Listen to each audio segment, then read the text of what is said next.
بڑا تاجر تھا، اللہ رب العالمین نے اسے بہت سارے خزانوں سے نوازا تھا۔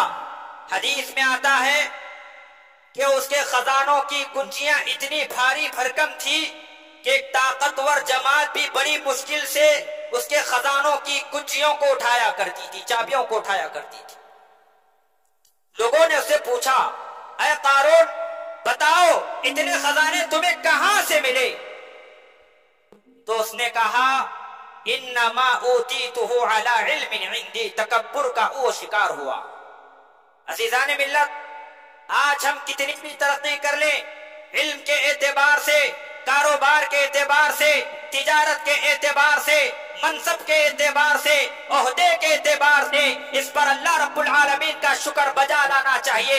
اگر انا کا شکار ہو گئے تو قریب نہیں اللہ رب العالمین بھی ہمارا حشر قارون جیسا کر دے۔ قارون سے لوگوں نے سوال کیا کہ اے قارون ذرا بتاؤ اتنے سارے خزانے تمہیں کہاں سے ملے؟ تو اس نے کہا انما اوتیتہ علی علم عندی، ارے نادانو میرے پاس علم و فن ہے، میرے پاس بہت سارے چیزیں ہیں جس کی بنا پر میں یہ مال کمایا، یہ خزانے کمایا۔ تو اللہ رب العالمین کو اس کا یہ غرور اتنا پسند نہیں آیا۔ اللہ رب العالمین کہتے ہیں فَخَسَفْنَا بِهِ وَبِدَارِهِ الْأَرْضَ، ہم نے قارون کو بھی زمین میں دھسا دیا اور اس کے خزانوں کو بھی زمین میں دھسا دیا۔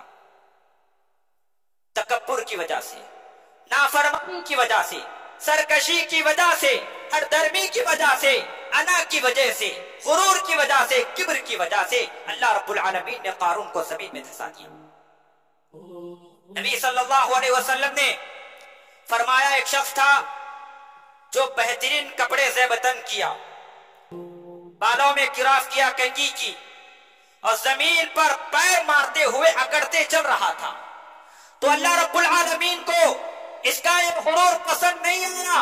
اذ خسف اللہ بہ الارض، اللہ رب العالمین نے اس کو زمین میں دھسا دیا اور یہ قیامت تک زمین میں دھستا ہی رہے گا۔ اس لیے کہ یہ کبر اور یہ پاک بازی، عظمت، تقدس سب اللہ رب العالمین کے لیے لائق ہے، سزاوار ہے۔